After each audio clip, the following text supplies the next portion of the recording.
Hello again, and this is Tristan filming me about my life. So I was born at Sears, Oklahoma, 13 miles north of Perry on our old 77 highway. And well, I was born in my mama's bedroom, not on the highway. My granddad Ratliff homesteaded that place, and Dad ended up with the west 87 acres of that 160. His sister Mary and her husband bought the east 73 acres. Anyway, that was so Granddad done it that way so he could have enough runoff from the pasture and place to build a stock pond to water livestock was the reason for the odd division. It's generally 80 acres. But after I was born and we grew up there, I was born in 29. Dad always said I was born September the 18th. The crash hit in the first part of October. So Dad said I brought on the financial crash. But I guess it was terrible times through there. And Glen, my brother, was born September the 22nd in 31. And Dad traded postage to give them the doctor postage stamps for paying for his birth. Because he done some kind of, finance companies would send Dad questionnaires about neighbors to know about their finances. They was trying to buy something. And that's how they paid him, was in postage stamps. He had lots of postage stamps, so he went to the post office to cash them in. They said, we sell them, we don't buy them. So he went up to the doctor, and the doctor said, Dad told him, he said, I can't pay you, all I've got's postage stamps. Oh man, he said, I need lots of them. So Dad paid for Glen with postage stamps. I guess he paid the doctor cash for me. I don't know, he still had some money. But Dad had already bought an 80 acres, 3¼ miles east of Sears, and had that, and dug a good water well. Oh, it was a good well. And he planned on building there. Then his dad died, and his mother passed away just a few days before I was born. So, but after his dad died, his mother wanted him there, and so Mom agreed to stay there with her, take care of her, to get her a man, I guess. Anyway, then as his mother died, then he bought that 87 acres. They were already living there, and that was their home until he had to go to the nursing home. They just maintained one house in their lifetime. Kind of unusual. But Glen being just 2 years and 4 days younger than me, so we played hard all the time and done lots of things. But, pardon me, but I've got to wipe my nose occasionally.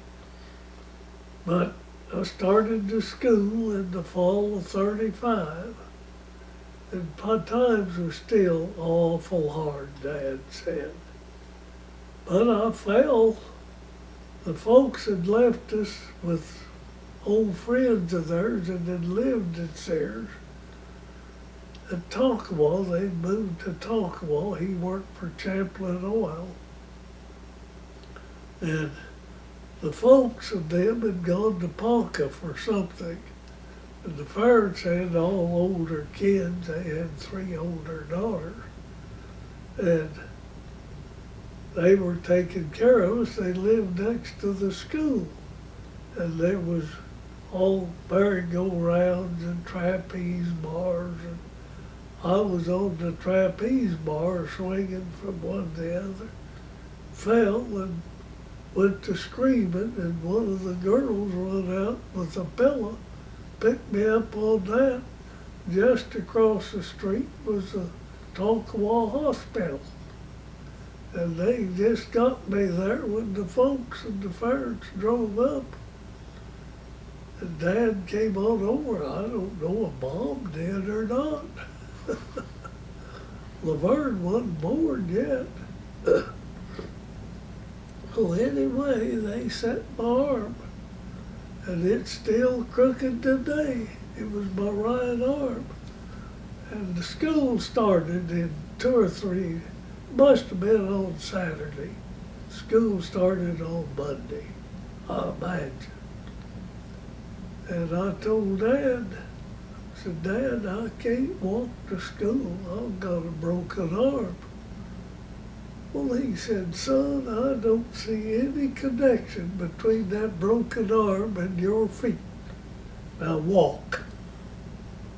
I had to walk to school with my arm in a cast in a sling. Carry my dinner bucket in my left hand. We always took our lunch. And you about always had it in a syrup bucket. When Glen started, my mom would put Glen and I's lunch together in a gallon syrup bucket. And Glen found out that made a pretty good weapon. When Robert McRae went to picked up a lath along a road, seismographers was out seismographing for a while. I never did understand how that all worked. But they put a stake there with some writing on it. And Robert McRae had picked up one of those laths, was slapping Glen on the back of the legs. He was up in 2nd or 3rd grade. Pretty soon they was getting close to Aunt Mary's. I had some board cut across the section walking. So I didn't know about it till I got home. But they was just east of Aunt Mary's a little ways. And Glen just turned and hit Robert McRae with that gallon bucket, cut his forehead, a gash. And he had an older brother, well, 2 of them, but Leo none of us liked. And he started after him, and Maureen grabbed his arm. She was 5 years older than Glen, so and they were screaming. Aunt Mary come to the door, and of course Leo wouldn't turn in, so they escaped Leo. Then Dad, that Maureen and Glen got home. They was telling Dad, he just went down to McRae's and told McRae, he said, take that boy to the doctor, here's $1 to pay the doctor bill. Cold Hard just charged 50 cents for an office call. So that had the doctor him if he had to sew it up and paid for 2 or 3 stitches or whatever. So, but he gave McRae to understand that Leo and Robert wasn't to bother his kids anymore. Oh, we had a lot of excitement. One time, Bertha Kling was some older than me. She was older than Maureen. But the Klings was very backward people. And the kids went to put cuckleburs in Berthy's hair. And she didn't appreciate that. I don't know why. But anyway, there was always something going on. But we got, Roberta Clendenin was my teacher, first through the fourth grade. She taught there at Longview. We always called Longview University. We thought that sounded better. Oh, anyway, she was my teacher for 4 years. Then in the 5th or 6th grade, it was in the spring, early, because we got out of school the last of May. And we had a revival at church, and always then the revival was 15 days. Started on Sunday, ended 2 weeks later. And the evangelist was staying at our house. He was a tall, slender fellow with white, bushy hair. And he'd tell stories about being down on the Texas-Mexican border close when Pancho Villa was raiding up into Texas. And how the church men would sit with a rifle between their knees, every man in church, and him up there preaching, and some were out on the hills guarding. And if they got word back to the church, all the men would get up and go out and take up positions. Awful good stories, but I couldn't enjoy them because I was under such conviction. So the middle Sunday, I can remember that like it was yesterday. Us boys was running and playing, and I'm not sure, but what I was barefoot. It was in May, and we didn't need shoes, and they'd buy us new shoes in the fall to go to school, and they was getting pretty wore out. And anyway, he was watching me and seen me coming, I guess. He squatted down by the corner of the church, and just I come around, he just snaked me into his arm, on his lap like. He never said a word, but I knew what he was thinking. I said, I'm coming forward this morning. So when I couldn't have told you ever a thing he said in his sermon. I was sitting there squeezing that chair in front of me as hard as I could. And the minute they started the invitation, I was down there like a flash. And that next Sunday was the baptizing, and Glen had gone forward before I did. In the early spring, we had one Sunday night, just a few, and it was in March, wind just a raging. The preacher was standing by the piano, and I'd been playing hard and been asleep. And Glen went forward. Something was, I sensed something, I don't know, anyway. He went forward, and I woke up. And that always kind of bothered me till I went forward. But anyway, it wasn't very bad. But 3 of us were baptized in our pond. And I'd got Glen and Carol to go swimming with me Easter Sunday, because that's when you're supposed to go start going swimming. And it was awful cold. Easter was early that year. But I knew I was going to I was under so much conviction, and if I went forward, I'd have to be baptized. And I wanted to know just how cold the water was. We didn't stay in very long. We went swimming that Easter Sunday. And Glen wasn't very old. But I was in the 5th or 6th grade. Carol was a year ahead of me.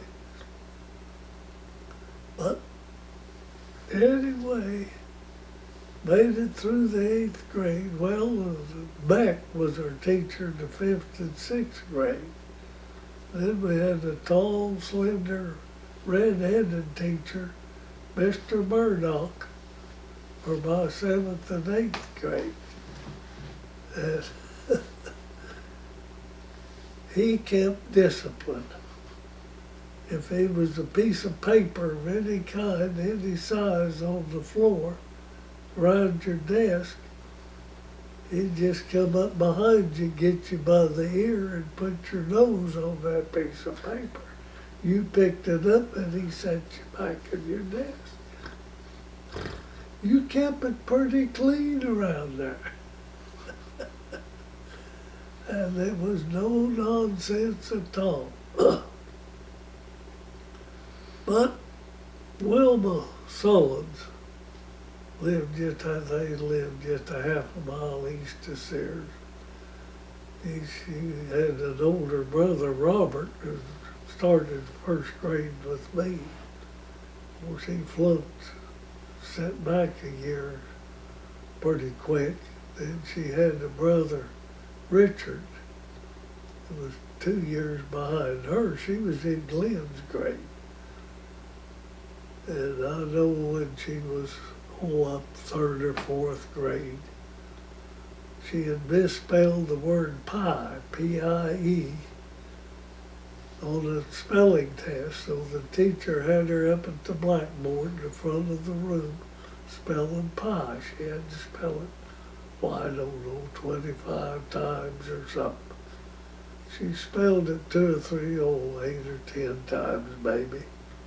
Then she changed it from P-I-E to P-I-S. Well, us kids went to giggling. Teacher couldn't figure out. He turned around and he said, "Wilma, do you need to go to the toilet?" "Yes." And he excused her to go. But you don't have them kind of experiences in school today. You're not that spread out all 8 grades. And then started the school in the 7th grade. Maureen had graduated from grade school. She was 3 years ahead of me. So I started the 7th grade. Dad bought Glen and I a horse to ride. He had an old saddle there that he had traded a cheap saddle for, but it had a lot of tooling on the leather things. This was a Fraser saddle with a brass saddle horn. It was a long seat. You could set a little kid in front of you. But Glen and I, in the morning, Glen was too little. He was in the 5th grade to saddle a horse. So we'd get him in when we was milking cows and feed him. And then I'd go out after breakfast. We always chored before breakfast.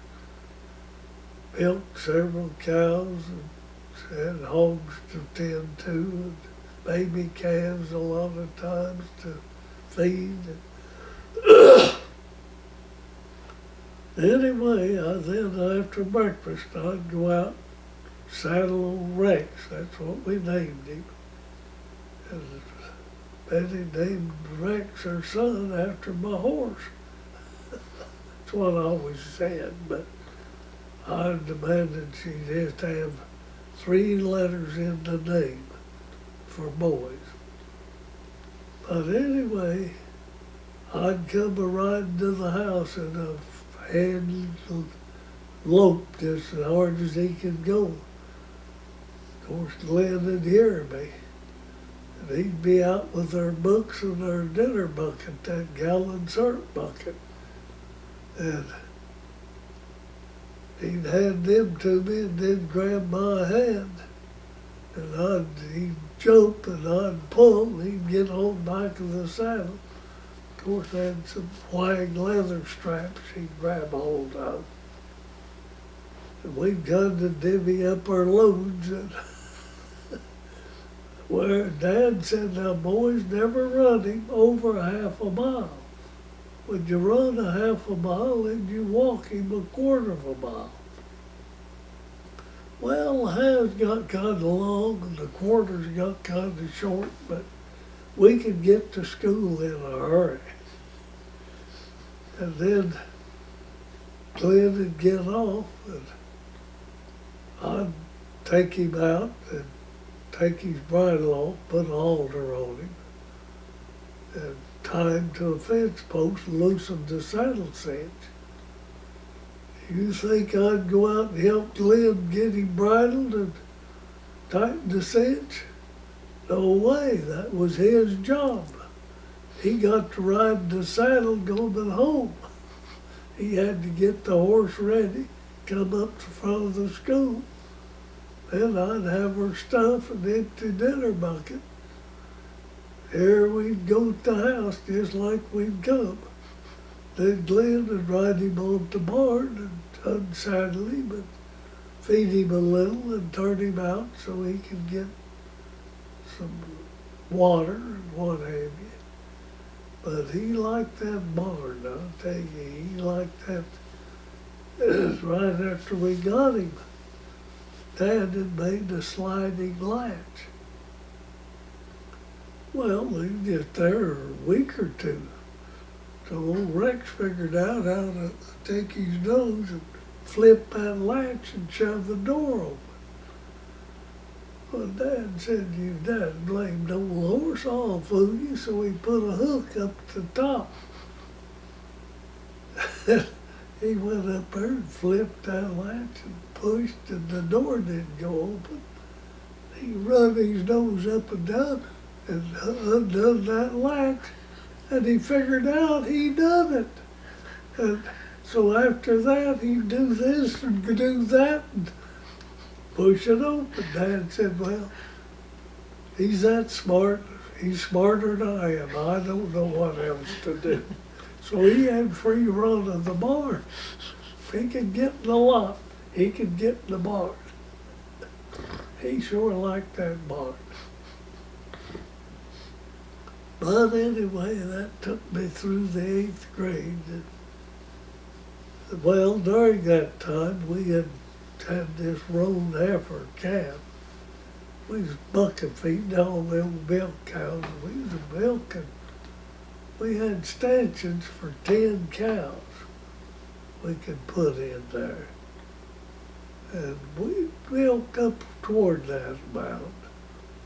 But Dad, Glen, and I, all the milking, it wouldn't take long.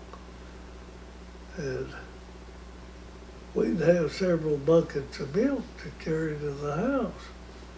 Dad, before us boys got big enough to help, and figured took 2 1x2s and cut a notch in each end just the right length. And them 3-gallon buckets, he could carry 4 buckets of milk to the house at once.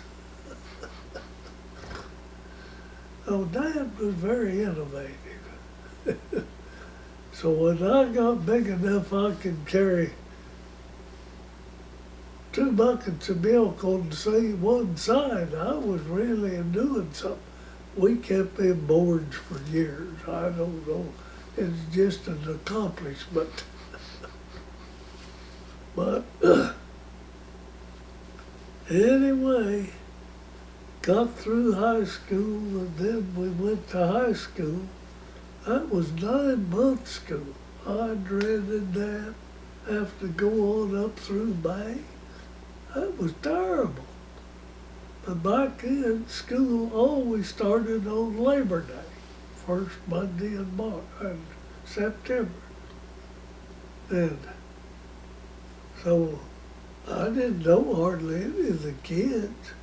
Well, I had a cousin lived 6 east and 2.5 south of Red Rock. We lived 6 west and 1 north. Oh, he was in my grade, Mark grade Dean. Of course, Carol was a year ahead of me, and Darrell Sullins, I started the first grade with, we was in the same grade. Bob Sullins started with us, but he slipped a notch. He was there a year later. But we had a little 4-H, but it didn't amount to hardly anything. And I was trying to think of things in high school. Of course, I was about a senior, and we had tables long enough as 3 drawers on each side, and you was assigned a seat at the table. So a bunch of us boys in my senior year, there was 12 boys and 6 girls. So why we done this, I don't know. But the 6 boys at my table, I guess we all had a parking lot, and we whittled a notch. And then there wasn't nobody else there were no teachers at all in the study hall, the big room, but everybody had a place at the table.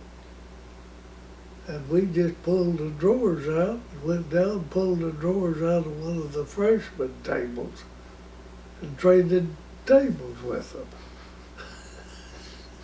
We never heard a thing about it. And then when I was I was a junior, I guess, sophomore or junior, the toilet was up on the top of the hill. Red Rock was very rocky. The old original school had been up there.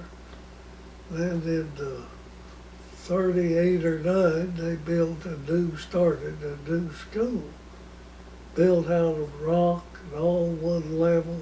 The old high school was 3-story. But our toilet was the one attached to the old school up there.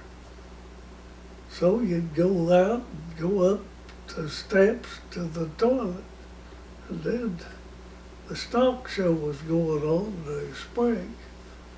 And 4 of us up there decided, well, we need to go to the stock show. So we just peeled off down the backside of the hill to the highway, stuck our thumbs up and seen the vehicle coming, and Carol Ratliff and me and Alvin Ray Sullins, which his dad was our oldest cousin. He was in Carol's grade, and Richard Lewis was in my grade. And it was Alvin Ray's dad. He recognized the vehicle, so we ducked down in the bar ditch, and he and I did with him. He picked up Carol and Richard. He's going to Perry. He took them right on. As soon as they was out of sight, we soon had a ride. We told them we'd meet them at Joe's Smokehouse. So that was a pool hall. And so they was waiting there for us, and it wasn't very long we showed up. So we decided we might ought to shoot a game of snooker or pool. We never did make it to the stock show. And we hitchhiked back to Sears. That's where Carol and I lived. Alvin Ray's grandma lived just a quarter of a mile east. He went down there, told Grandma he just decided to come and see her. And the next day, the superintendent called it. Well, Richard Lewis got cold feet, went back at noon. And the superintendent just chewed him up one side and down the other. Next morning, we'd have study hall, every student in there. He said he wanted to see us 4 in his office. So he called us in there, and Didn't amount to nothing. He blew his temper in Richard. He got more trouble. Nothing ever said about it anymore. Oh, yeah, you're ready to stop.